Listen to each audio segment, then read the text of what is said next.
Welcome to Wager Talk Today, the gold standard of sports betting shows where we talk the talk and walk the walks. Thursday, big day. We got NBA primetime matchups. We got college hoops. And we got to start talking about UFC 326. Get out ahead of these good numbers that the books are giving us. So, Dan, we got a huge day of plays and guests. Who we got on today's show? Yeah, absolutely loaded card tonight, Andy. We'll talk about that in a little bit. We got a loaded show for you as well. Yanni is back. He gets his little midweek break so he can come back strong for the weekend. Yanni, we're going to talk the Steam report with him. Andy and he going to break down this UFC card a little bit. We're also going to end the show talking to Kyle Anthony about the UFC 326 event. He's got a best bet for you in the main event and another fight of his choosing. So stay tuned for that. In between, Joe Raineri, he's giving you 3 plays, folks. 2 in the NBA, 1 on the hardwood for college basketball, and it's a big one. Michigan laying the lumber against Iowa. Is there a barking dog there? Is Michigan just going to continue their domination? Joe will let you know. Warriors, Rockets, Lakers, Nuggets in NBA action. All along the way, your comments, your questions as well. Andy's going to take you all around the world. And Andy, we have a play that we like in lacrosse so much that we're holding on to it. But here in WTF and LFG, you've got a play here to kick off some golf action that I just love. So let's get this for the folks, because this is kicking off. This is for you live viewers, because this is a teeing off, I guess I should say, Andy, in about less than an hour. So what are we betting today in golf action? Yeah, so this goes off about 1:20 p.m. Eastern time, so we want to get this one out of the way. It's the return of Justin Thomas to the PGA Tour, and Dan, we're fading Justin Thomas. He has not played. These are his words, not mine. I haven't played a competitive round of golf since the Ryder Cup. He had hip surgery for a bulging disc in November. He was only cleared a month ago to start driving the ball. I heard an interview with him. He said he's nervous, he's anxious. This is just go out and knock the rust off. And I don't know why he picked this tournament. This is a brutal course. A lot of guys are struggling out there right now. So this is a monster. So we're going to take Hideki Matsuyama, round 1, -40 to finish ahead of Justin Thomas. They're in the same group together, so they're going to be playing side by side. Matsuyama finished ahead of Justin Thomas at this event last year. Matsuyama's been very good this year, very consistent. He's always hover around that 20th to top 20. And this first round for Justin Thomas is going to be kind of kicking the rust off. And they're playing in the afternoon, which means the course is drying out. The greens are not as receptive. This is not a course for the faint of heart, and it's certainly not a course for somebody who has not played a meaningful round of golf in about 6 months. So glad to have him back on tour, but he is fade material at this point. So Matsuyama, round 1 over Justin Thomas. I'm in on it, Andy. It's been fired in as we speak, and you should as well, because it's going in less than an hour. Real quick before we bring Yanni in, do want to get your thoughts. I guess we're in like the legal tampering period, or it's all a big tampering period. Let's be real. But DJ Moore looks like he's going to the Bills, according to Adam Schefter. Rob Christensen saying his fantasy value going up. My take, Andy, when I first saw, I said, if I'm Josh Allen and I've been bitching to get a wide receiver for this long, and then they tell me, hey, we traded for a wide receiver, buddy. It's not A.J. Brown. We got you DJ Moore. I don't know how I'm feeling if I'm Josh Allen. I mean, sure, it's an upgrade from the scrubs that he's throwing to, but DJ Moore, the number 1 wide receiver fix, doesn't really feel like a huge move to me personally. Okay, so what if they tease Josh Allen? They're like, Josh, we traded for a wide receiver who wants out. Oh, he's got a J in his first name as initial. Josh is like, yeah, and it's like, oh, DJ Moore. Okay. Okay. It's kind of like going over your Price is Right bid by $5. You're like, yeah. I mean, okay, sure. It's an upgrade. It's an upgrade for sure, Andy. Let's be real. But is it a world-breaking, game-changing upgrade? I don't know. It's maybe like going from Sean McDermott to their new head coach. It's is it better? Maybe. So yeah, we'll have plenty of that stuff to talk to and react to as we're coming up here. But let's bring in the Greek gambler, Yanni, in the house. Yanni. Andy wasn't with us on Monday when you and I chatted and you gave out those soccer plays. Holy shit, were those free? He gave out an over 2.5 that ended up with like 6 or 7 goals in the game. And then he gave the under. That one was a bit of a sweat, but we cashed it, Yanni. How you doing here on a Thursday? Welcome back, bro. Angry. I've been up since like 4:30 this morning. Yeah. And here's why. Yesterday, I defied probability, went 0-7. That's like 200 to 1 against. And really hard to do that. It's almost as hard as going 7-0. Probably even a little bit harder.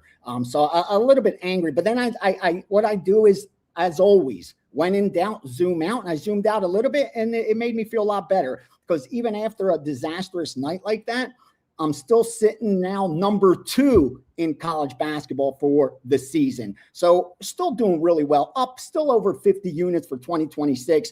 But what pisses me off the most about a night like that is I know it hurt my subscribers. Like, I know for a lot of guys that don't have the discipline to manage risk correctly, that buried them. And that to me is more disheartening than anything else. Like, it is, if I'm 100% confident that every one of my guys bet it correctly, then I wouldn't wake up angry like this. But I know, like, when I produce that bad of a night, it's going to wipe out a lot of people, even though it shouldn't. Like, that's why I love the Steam Room, because I'm able to help guide them through a night like that, a week like that, a month like that. Because even during the most profitable years, you're going to have to face that. And if you're constantly getting wiped out, because that's going to happen, you have to take a step back and figure it out again. Because, like, a bad day, week, month can't bury you. But I know it does. And again, I know everyone loves free picks. They love winning information, but that is more important than anything else. Managing your risk the right way so that when you do have a bad, disastrous night, you still can go forward, because there's so much value. I have so much information today to share. And that's another thing that I'm pissed off, because I'm being selective. So I'm going lower volume, and I have so much stuff right now with all these markets that I can't even use it for premium. So thank God there's the Steam sheet. Like, again, I'm not touting it, but if you're ever gonna jump on the Steam sheet, do it during the conference tournaments and March Madness, because I'm limited in the volume that I could release. But with the power ratings and with the influx of recreational money, there's so much freaking value on the board. So real quickly, talking about free picks, go to wagertalk.com. I think I have 4 or 5 premium soccer bets pending over the next 3 days. I'm pretty sure I released everyone that I did to subscribers. I also put them up for free at WagerTalk, but there's one on the Steam sheet today that's not, I couldn't release. It's Colombia. The off-screen, 2 of my off-screen books will no longer take any Colombia from us or any Costa Rica. No soccer from Costa Rica, they said. No soccer from Colombia. So I don't know what's going on in those countries, but they do not want any action on soccer from there. So the soccer play that we did bet from Colombia, that's in the Steam sheet, but wasn't able to use it in the system for subscribers because that number just moved quickly. So to make a long story short, we have a lot of info. I have college basketball. I have NBA. No NHL today, but busy day of baskets that starts early. So whatever you want to get into, I'm ready to go. We even have UFC Saturday. Yeah, absolutely love him. We'll talk UFC with you and Andy here at the end. So Yanni, and dude, I think this is also a great teaching point for folks too. You know, I appreciate that. Obviously, you wake up pissed off for these guys, but also, dude, the best, the sharpest, the greatest minds in the world are gonna have some of those nights. You know what I mean? It just happens. Nobody wins 100% of the time. You and I talked about that on Monday. It just doesn't happen. So real quick, one more time. You know, you mentioned how important it is, but it's so tantamount is like managing your bankroll correctly, guys. Especially, I know if you're starting out, you're probably betting plays more than you should. You know what I mean? You got to learn, but you know, making sure that you're managing that bankroll so that 0-7 night doesn't bury you.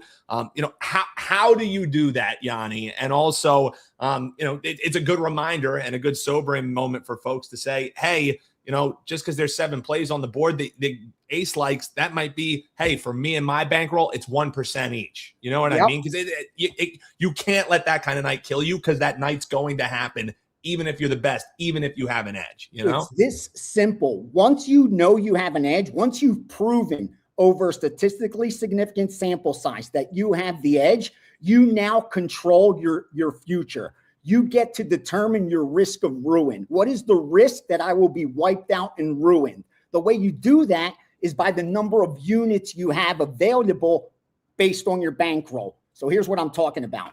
Your risk of ruin is what's the risk that you're going to go to zero. Even with an edge, there's a risk you will go to zero. You're going to lose your bankroll because of that randomness in the short term. So to avoid that, you have to bet small in relation to your bankroll.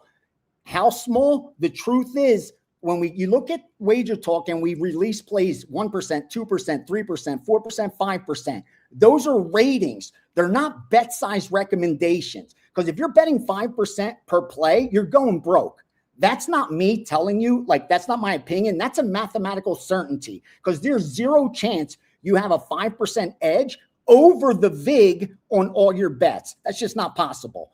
Because remember, the VIG's already 4.5%. So we already have to overcome 4.5% before we're even profitable. So for you to have a 5% edge over that, that now means you have to have a 10% clear edge over the house. Brother, if you could find that every bet, you're why are you even doing this? Go cure cancer and leave sports betting alone because you're way ahead of the rest of the universe. So that's not even probable, let alone possible. So the way to overcome is unit size.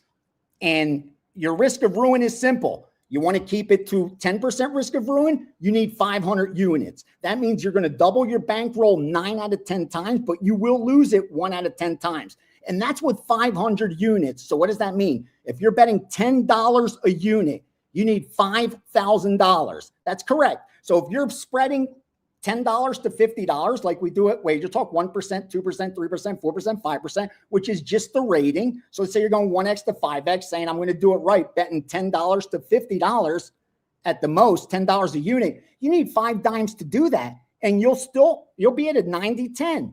But again, I don't mean to go long. I know it's going long.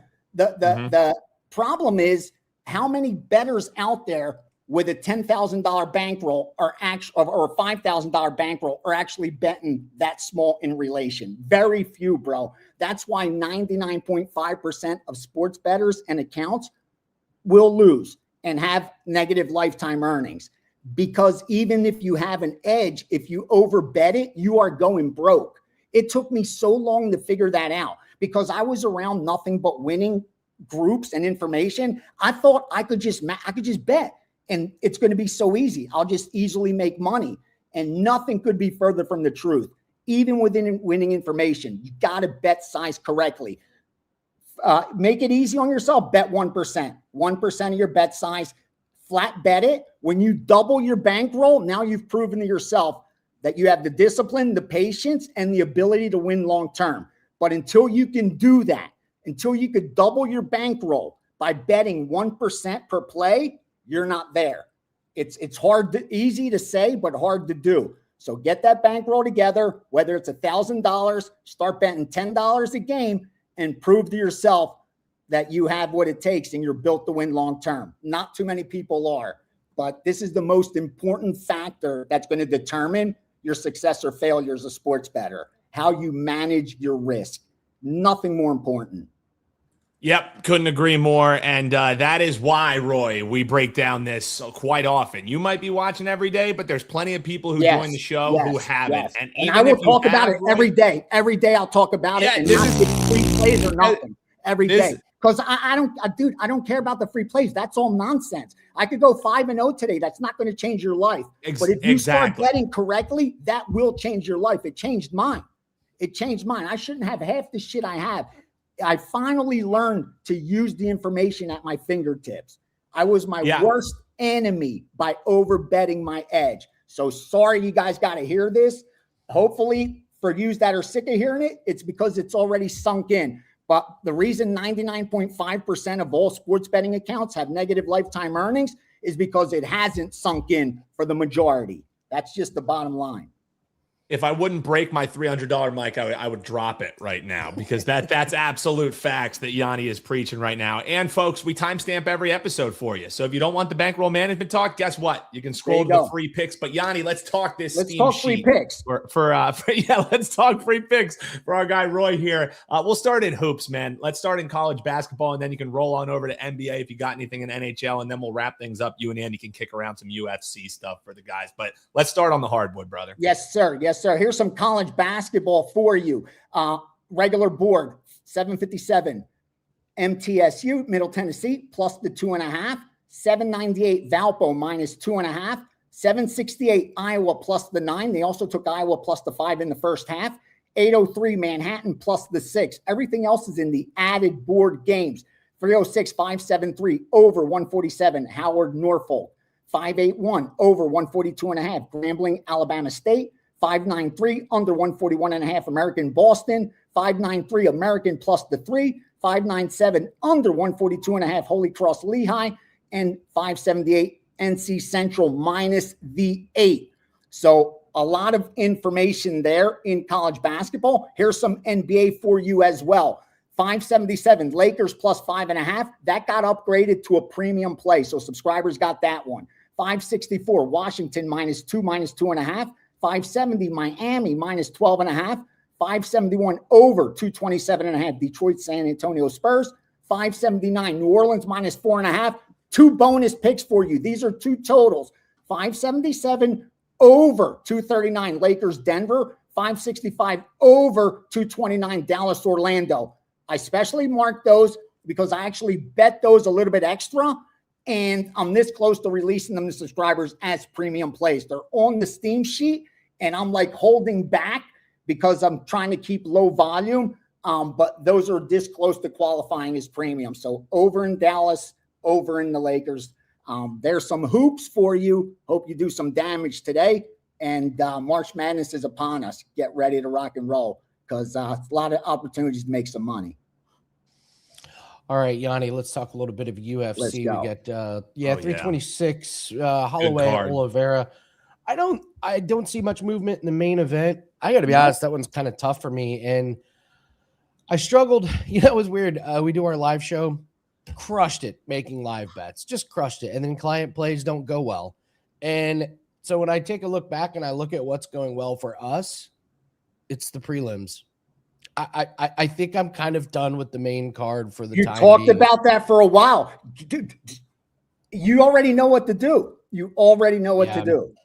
Yeah, so that's where I'm settling in on. You got these guys that UFC doesn't want to cut or doesn't want to keep around, so they're going to get cut. You got guys that haven't fought in 2 years. And, I look at this.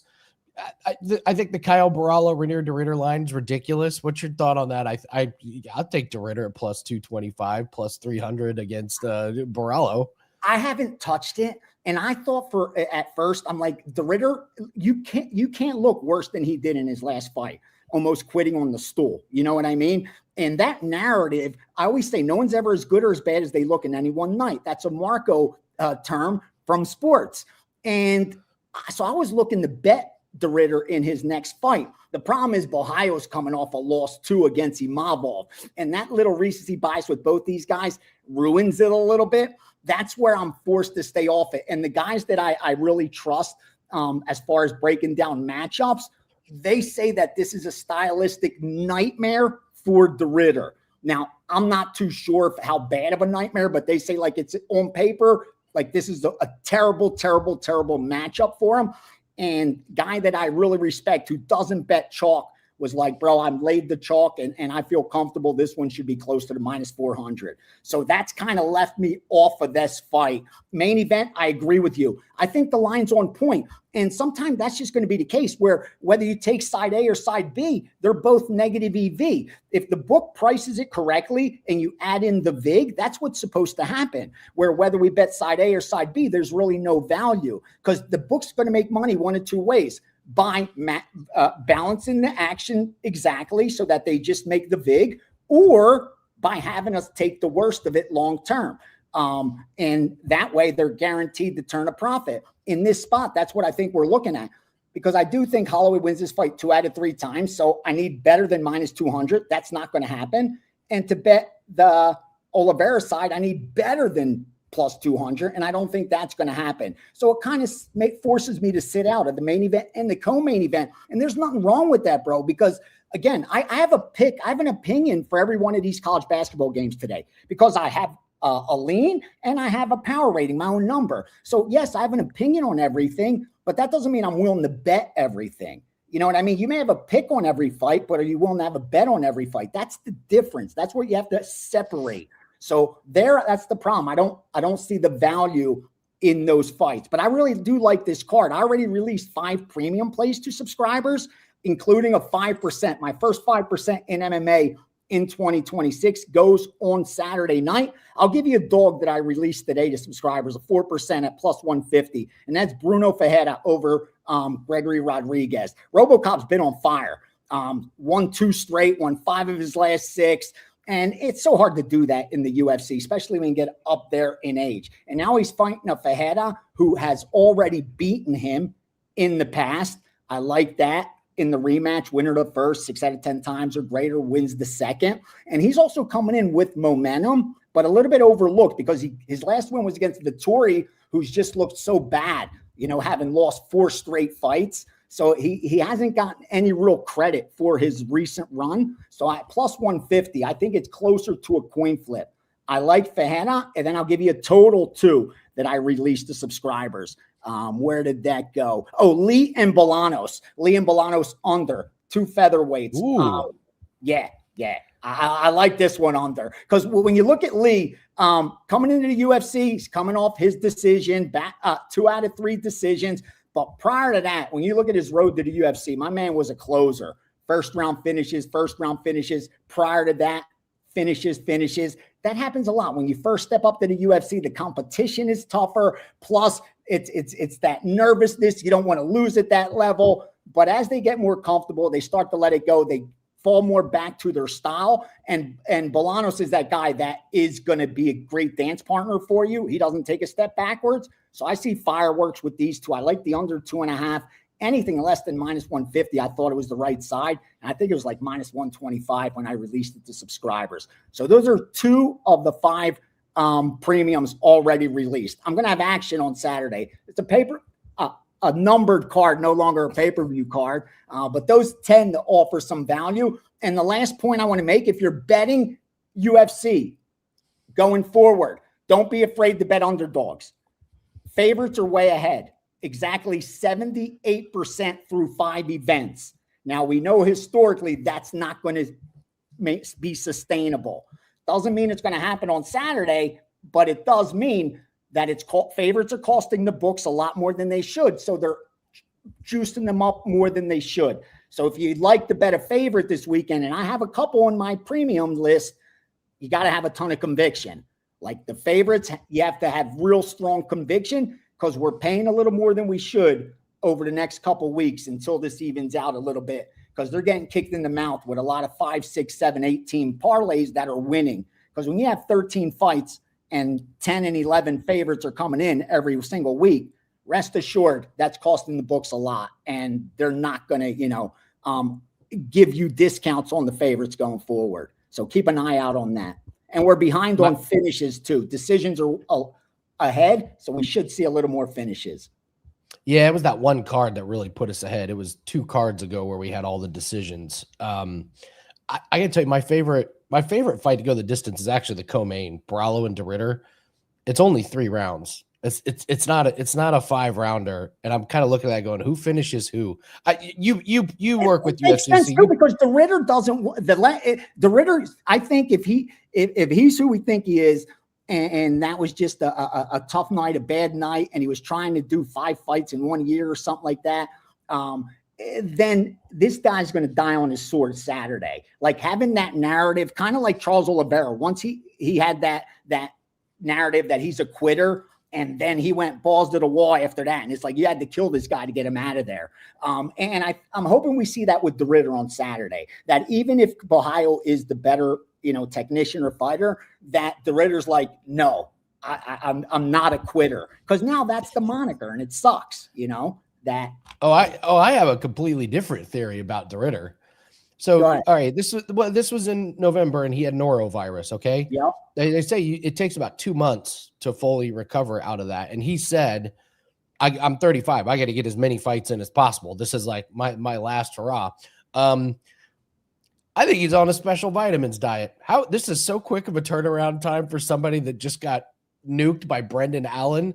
Yeah. I think Ritter's going to show up in the best shape of his life. I think he's going to look. I don't doubt it, bro. I don't I doubt think it. he's going to look real good, and I think this is really, really even. I mean, I've been a Kyle Borrallo fan. I've watched him, and I've been making money on that guy since Contender Series, the first and the second time that he fought on Contender Series. So I worry about Borrallo on that one.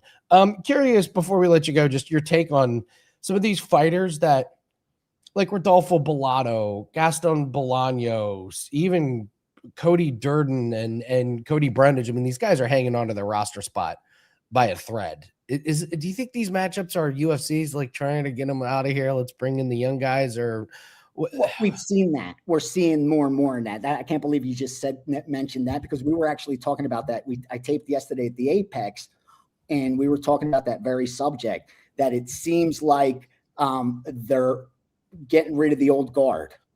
Like if the old guard's being able to stand there and be, gatekeepers, they're sticking around. But if they show that they can't be a gatekeeper, they're cutting them right now, and they're bringing in youth. Especially you see in the flyweight division. They're doing that in the flyweights, like bring in the Joshua Vans, bring in all these young guys. And I agree with you. I think that for a lot of these veterans, it's kind of like their last shot, especially if they're on a 2-3 fight losing streak. This is that. Get him a young guy. If he's able to pass him, then okay, he has the gatekeeper status. If not, the young guy gets a good name on his resume, and we could get rid of the extra baggage, because now it's 3, 4, 5 losses in a row. So yeah, I agree with you. And it makes business. It's not even like, oh, it's a setup or this or that. It's just good business. You know what I mean? Look at Lonnie Kavanaugh.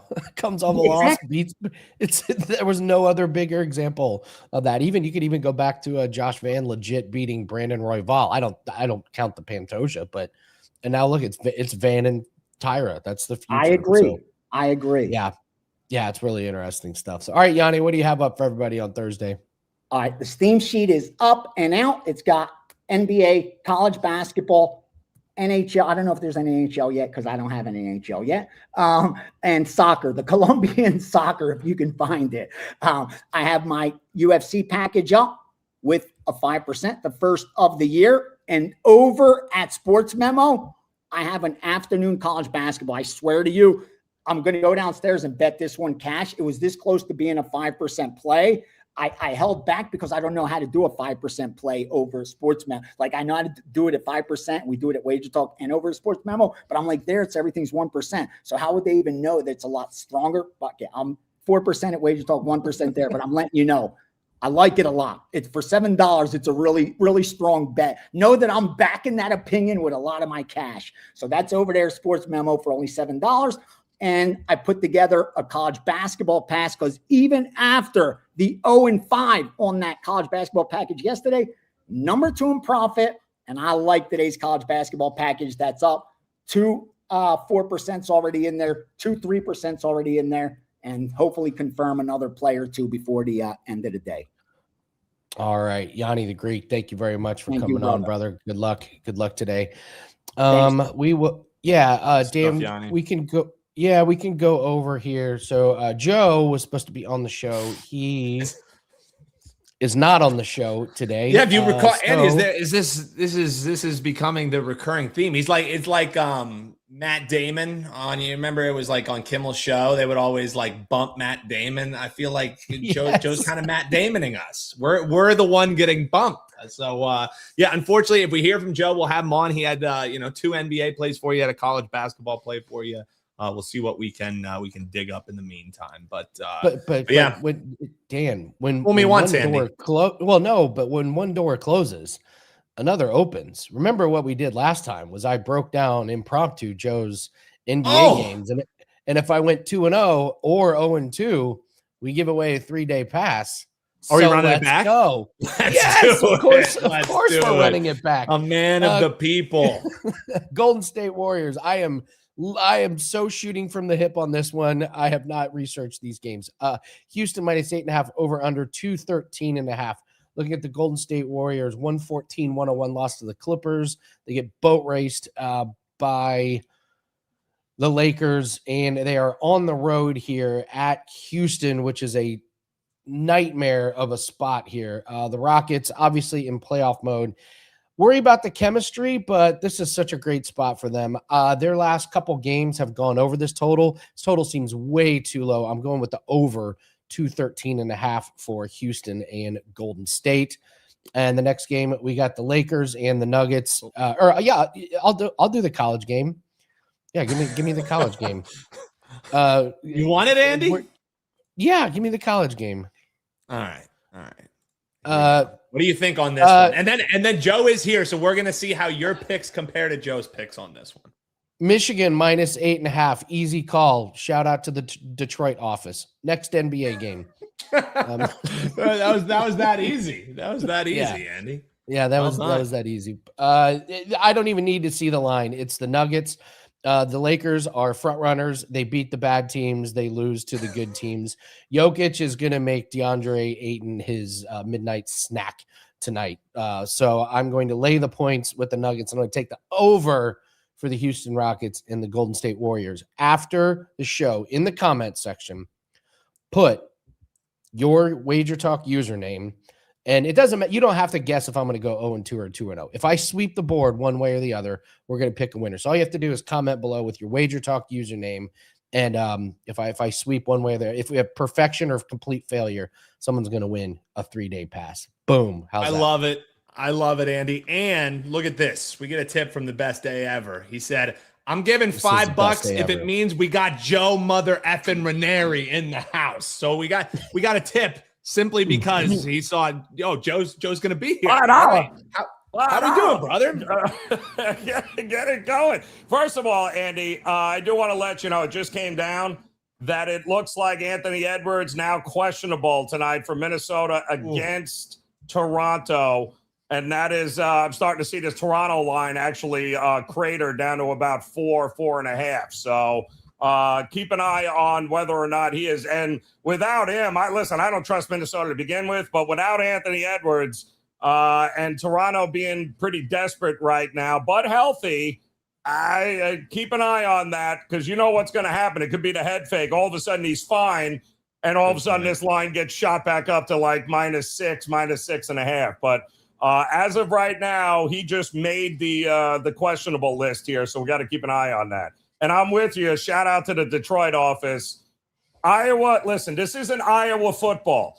Like, they're not going to punt 19 times and win 8-6. Like, that's not going to happen. They're not going to play great defense. No, they're going to get absolutely demolished, which is exactly what they should get for a team that can barely score 70 points a game in the Big Ten. And I know Michigan State's on deck for Michigan, but I'm not buying it, man. We just talked to Art. Art's like, wow, we're getting a lot of Iowa love. Not for me, you're not. I think it's Michigan all day long. I think they win by double digits. And then I think they are looking very forward to Senior Day on Sunday so they can put the smackdown on Michigan State once again as well, Andy. Let's move to NBA here real quick. My take on the Lakers and the Nuggets is that anytime I see the Lakers going up against a playoff caliber team, I just want to fade them. I mean, the record speaks for itself. And listen, what are they supposed to do? Like, they beat the bad teams. They, lose to the good teams. I actually said in the moment, I thought this Luka trade was not nearly the disaster that everyone made it out to be. I think Luka's showing kind of his true colors. This guy is not easy to play with, no matter who you put around him. I like Denver. Lakers are a fade against playoff teams. What do you think? I am with you, but Denver has been just so annoying. I mean, they cannot. First of all, they can't play any defense. Apparently, Aaron Gordon should be their MVP because without him, they can't stop anybody. They give up, 120 plus points to teams, and everything is a struggle. So the thing you're spot on with the Lakers. The thing with the Lakers is they can't beat anybody with a pulse. They beat everyone else that's half dead, but they can't beat anybody with a pulse. Denver has a pulse. Denver at home here, now just a half a game, and which is mind-numbing to me that you've had the Joker back, who's a triple-double machine, and now all of a sudden the Lakers are just a half a game out of that fifth spot there, that fifth seed spot with about 22 games left to go in the season. I just don't trust the Lakers on the road. I can't sweat out an under here either because I can't trust either of them to play enough defense to slow each other down. I'm with you. I'd only look at the over, and I would only look at Denver in this spot here tonight. Golden State Warriors and Houston Rockets. Just on the surface, the 213. Lucky you, Joe. Well, the 213.5 just seems way low. Look at what it was 240. Yep. The previous game. Someone's good. Rockets probably get to 120 in this one. Warriors aren't putting up much of a fight. This is just incredibly too low of a line. What's your take? Listen, the problem is with the Warriors is at least they have an understanding of who they are, which is god awful. But they understand that their path for victory is going without Steph Curry, as we still have to chuck up as many 3-point shots as we can in a game. And that's the whole rub there, Andy, right? If they make enough of them, and they will, I mean, this is a team that will have no problem taking 35, 43s a game. If they make at least enough of them, I don't see how this game stays under, Andy. I think that's the whole thing. I think the Rockets will score their customary amount of points here. I mean, what do we need? 110 or 15 points from them? The Warriors should have no problem adding to that, especially with the amount of the volume of threes that they're going to take here. Houston, to me, yes, they're going to win this game. I don't know what the Golden State Warrior love in the market is. Makes kind of no sense that this was 9.5. It's down to 8.5. But I'm with you on the total. The Warriors are going to take 40 or more threes. They don't have to make a ton of them for this thing to go flying over the total, Andy. I'm with you. Oh, nice. How about that? All right, agreement. Comment below if you think we're going 0-2 or 2-0. We're giving away a 3-day pass. All you got to do is put your WagerTalk username in there. Joe, what do you have up, everybody, for this Thursday? Tell us about best sports betting show. Give us the shtick. Well, make sure you check it out today because you got President Whistler here, and apparently all his friends left him today because they couldn't spend any more time with him. Smart folks. By himself, which is probably best for all. However, Art dropped by here today. Art's got some interesting information on some of the sharp bets here today. Make sure you guys take a listen to that. We did hit our parlay of the day yesterday in the show. We've got another one for you here today. Hit another 4% NBA best bet. Charlotte is you got to love this Charlotte team, man. All they do is cash tickets, Andy, every week. The best NBA team since January 1. They're above 500 now, and I don't see them slowing down. But I got another 4% best bet here tonight that's up, along with a couple of college basketball best bets, all available. And take advantage, by the way, buy 3, get 3. That's one of the better promos here, especially heading into the weekend. Now would be the time to hop on board with that. Buy 3, get 3 here over at WagerTalk.com. That's one of my favorite ones right there. Yeah, the Hornets benefited from Derek White and Jaylen Brown attempting to shoot their way out of their shooting slump last night. Like, I watched the first quarter of that game, and I was like, "Oh, I see where this is going." Jaylen Brown and Derek White ain't going to let anybody shoot. Like, what is the rush to bring a guy that blew his – like, what are we doing here? Like, nobody from the East is beating anybody from the West. Like, just keep them shelved and get them healthy for next year. I hope it works out for him because I like Tatum, but I don't get the rush here. I really don't. I'm kind of with you on it. I would be terrified if my Pacers were bringing back Halliburton. Right? I'd be terrified. For who? For what? Thank you. Yeah, I don't get it. But he's playing tomorrow. That's what they're saying. Right. I don't know what went wrong for Boston last night, Joe, but they took 79 shots. Derek White took 17 of them. Jaylen Brown took 19, and Vucevic took 10. That's it. That explains everything that went wrong with them last night there. So, yes. Good recipe to lose a game. That's good stuff, Boston. Yeah, maybe you should bring back Tatum then. Good Lord. Yeah. All right, Joe's got a 4% best bet. That is up. Thanks for joining us, Joe. Appreciate you, brother. See you guys. Have a good one. Yeah. All right, let's bring in Kyle Anthony real quick. Well, I mean, not real quick, but let's bring in Kyle Anthony, and then we'll do all around quickly. The world. Let us bring Kyle Anthony, but not talk quickly with. Sorry Kyle about that. Yes. Words, not my forte. Words, so. man. They get tricky. Kyle, Words get tricky sometimes. They do. So, Kyle, you're tasked with breaking down the main event when you come on here, and I got to be honest, this one's difficult for me. Max Holloway and Charles Oliveira. We've seen these guys have been in our lives for a long, long time. It's the BMF title. So I'm interested in your breakdown because I think the money lines are dialed in about perfect. We've seen very little movement on it. So break down this fight. How are we playing it?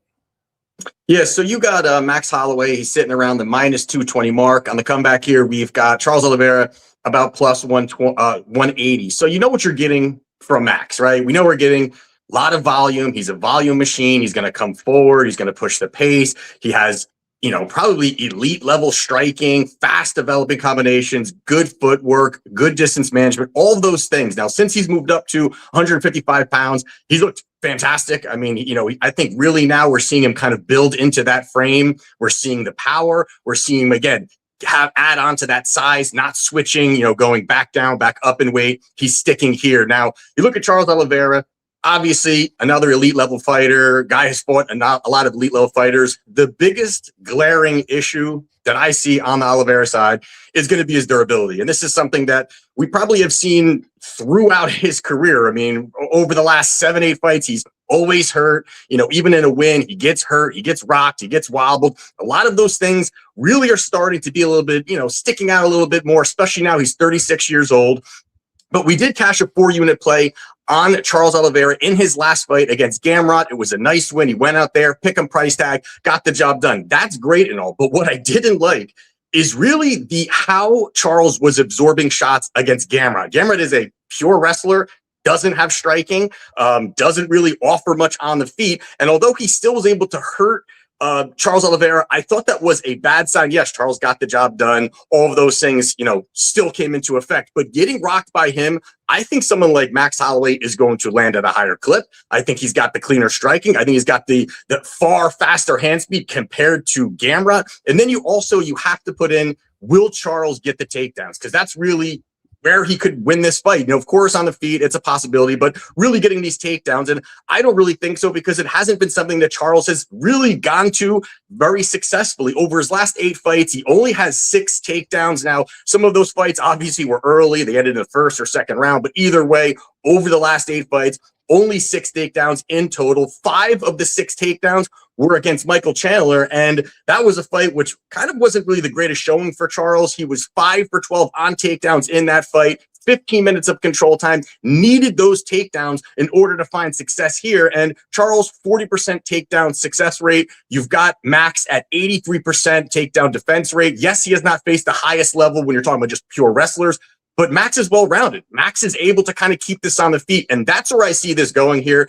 I think this plays out on the feet. I think you've got to look at Max Holloway being the far more polished striker, going to be probably the harder hitter between these two. Also, you've got Charles, who's willing to engage. He's willing to go in there and throw. He's going to be willing to brawl. He even has said it in multiple interviews. This is for the BMF title. I'm going for it. I'm going for it. If Max, wants to point down and throw, I'm throwing. This is a guy that's very hittable, doesn't have good striking defense, doesn't have a good chin. These are very bad things. Then you look at Max, 2 of his last 3 wins were by knockout. The one that wasn't was against Dustin Poirier, which was a fight where he almost knocked Poirier out, and Poirier is known for his durability. So I think the speed, the volume, the takedown defense is all going to work out well for Max Holloway. So I like the knockout here. I think Max Holloway gets this knockout. It's sitting around plus 175. I think that chin is getting chinned, and I'm taking Max by knockout. I saw Charles Oliveira finally would admit to what I've known for years, which is, did you hear him say, he's like, yeah, I know my hair's falling out because I keep dyeing it blonde, but it's like my thing. it's like when my hair goes blonde, I know I'm ready to go to war. And I like for years I've been like, why does he keep dyeing his hair blonde? He's Yeah, that's nuking and it's like his their own whole fight hair. camp. They're all gonna do it. They're all gonna go in. Like I said, now he's 36. The hairline's receding a little bit. The chemicals are getting in the skull a little bit. That's part of the game. I mean, like, it's cool to do in high school. Your hair's going to grow back quick, but yeah, when you get to 40, you're dyeing your hair blonde. You're asking for some side He can't effects do there, it now. so. He's got to stick with it. He's got to stick with it. All right, Holloway by KO. All right, we're going next to Rob Font and Raul Rosas Jr. You could not ask for a different stylistic matchup. Yeah, right. You got Raul Rosas, who pretty much can't strike, but can wrestle. You got Rob Font, who can't wrestle, but absolutely can strike. So, clash of styles. How do you break this one down? Yes, you got Raul Rosas Jr. He's minus 230. On the comeback here, Rob Font plus 185. And you've got Raul Rosas Jr. He's 5-1 in the UFC. He's 21 years old. He got into the UFC at 18. So obviously, he's growing up in the sport. He's primarily a wrestler, gonna look to wrestle. But the UFC is definitely kind of giving him very soft matchups overall. They don't want to throw him to the wolves. They've kind of given him the stylistic matchups that can work out for him. And of course, he's had some nice success there. Well, you've got Rob Font on the other side, who, has fought the who's who of the division throughout probably over the last 8 years. He's fought some of the top level guys. He's been a journeyman. He's won some, he's lost some, but he's always had some good performances, and he's always shown a lot when he's out there. And you've got a situation here where, Font is taking a step down in competition level, and you've got Raul, who's taking a step up in competition. I think that, kind of makes the odds look a little wide when you're looking at it, but obviously the wrestling is where that Rosas needs to go here. He needs to push the pace. He needs to not have any kind of striking, because Font is clearly the better striker. He's got the better boxing, a great jab. He mixes it up very, very well on the feet. While most of what Rosas does on the feet, it's strikes to cut distance. He's just looking to get his hands on it, looking to cut that distance, throw a couple shots, get in front of it, and then look for those takedowns. And that's kind of where I look at this, is where the biggest vulnerability really is for Rob Font, is he is susceptible to being taken down. Over his last 5 fights, he's been taken down 22 times. Now, he's scrambled, he's gotten back to his feet in certain spots, but the path to victory is there for Rosas, and that's really how this is going to go play out. But you also got to look at the fact that Rosas has been fighting to very small margins. I mean, he's just barely won some fights where he really should be dominating. His last 2 fights went to a decision. Against Richie Lang, very close fight. He needed the takedown, 7.5 minutes of control time to bank the rounds. But the eye opener was really his most recent fight against Vince Morales. I mean, he should be dunking on Vince Morales. And he went out there, significant strikes landed, was 20-17 on significant strikes. It was 4 takedowns, the 10 minutes of control time, which gave Raul Rosas the victory, banked the rounds. And that's interesting enough, but when you even rewatch the fight, I mean, there were spots where Morales was, sinking in a submission, was reversing Raul Rosas on the ground, and it just was a bad look for him overall. Now, I don't hate anybody taking the Raul Font side. I don't. I mean, anyone who's looking to take that side, I do not blame them for it. But I'm actually going to think that Raul is going to get these takedowns. He's going to get the control time. I think there could be a lot of lulls in this fight here where he's just kind of laying on him, controlling him, because Raul Rosas only averages 1.5 significant strikes landed per minute. Font lands nearly 7 per minute. So it's going to be a control time thing here. So I do think it goes to the judges' scorecards. I think Raul just kind of edges this out, and you get him by decision is plus 120. So I think Raul kind of, is a scrappy fight, competitive rounds, but I do think that Raul gets it on the judges' scorecards, and plus 120, not a bad number there. All right, so I put Holloway by KO. I parlayed it with Rosas by decision to get plus 456. We need let's add a submission win to get this. This would be 10-1. Your nominees off the bat are Tobias over DR. DR's got some of the worst ground defense in the world. Mm-hmm. To Mendemberall after Cody Durden blows his wad in the first round and then gets exhausted. That's one where I lean Cody. I do lean Cody, but let me tell you something. If there's ever something that's live, it's Cody completely screwing up in that second round and sticking his head in the wrong spot. So that's not a bad one either. All right, let's do that one. Gets us to 24-1. 24-1. Holloway by KO Rosas by decision and Tumen Demborel by submission. There's your all. And maybe we could throw like Cody Brundage to win by DQ when he milks him back to the head. As soon as he goes down, he's turning that head and he's like, get me right back here. Right back here, and I'll milk that thing. So, Kyle, what do you have up for UFC 326? Big card. Yeah, so this is a really great card. I mean, one thing that's been certain is that pay-per-views have always been good to us. So I'm excited about this card. There's obviously everyone loves the name recognition on these cards, but this is a very good card for betting. Love the spots that I have right now. Have a 5% up. I'm going to be adding to that. Again, this is probably going to be a 6 or 7 plays that I'm going to be having by fight night. So I'll be adding to that. Check it out, WagerTalk.com, and let's get it done this Saturday. Kyle, Anthony, giving you props, giving you breakdowns on the main event. Thank you so much. Look forward to your segment every single week talking UFC. Kyle, Anthony, everyone, thank you so much. Take care. All right, Dan. We could do all around the world, but I want to talk about what we have up. Steven asked earlier, is the lacrosse play up for sale? Don't get just the lacrosse play. We got a monster few days. We have a 5% rugby play that goes off. It starts tomorrow. We've got a 5% UFC best bet that goes off on Saturday. You've got lacrosse and you've got multiple leagues. We got NCAA, we got PLL. Yep. We hit our NBA play last night, and we hit it in a fashion that makes me feel good about our momentum moving forward. I was a little worried we were going to lose by the hook, but he comes back in. They took him out of the game in the fourth when we were down by the hook, and I was like, oh God, he's not going to come back in. He came back in, gets us over. So I feel good. And the buy 6 days for the price of 3 is a no-brainer. So you get a 3-day pass, you get 3 days added on. That don't buy just one play. It's $69. And Steven, you're going to get every lacrosse play. Even if you just want to get lacrosse, lock that in and pick and choose what plays. We got a bettable NASCAR race as well. So some really good things coming in. Dan, can we pull up who won the Flex Pass yesterday? Oh, yeah. Let me throw this in here, Andy. I forgot to drop it in there. Thank you, Brett. Yes. I loved the comment from the from our guy who sent it in. Here, let me pull it up for you here. So yes, my Pacers never stood it. It was like I looked and I was like, that's probably in the second quarter. How close are the Pacers? And I turned it off. They were down 23, and I was like, okay, all right. By the way, I'm glad they didn't put out a line on Ben Shepherd. He didn't even come close. So, well, see, they were protecting us, but yeah. So we got all about my Bills, big time winner. Theme of the day, Bills. Yeah, it all comes full circle here at the end of the show here. But yeah, I like how he said, "I'm taking Teddy and the Buffalo Braves." I mean, like Clippers.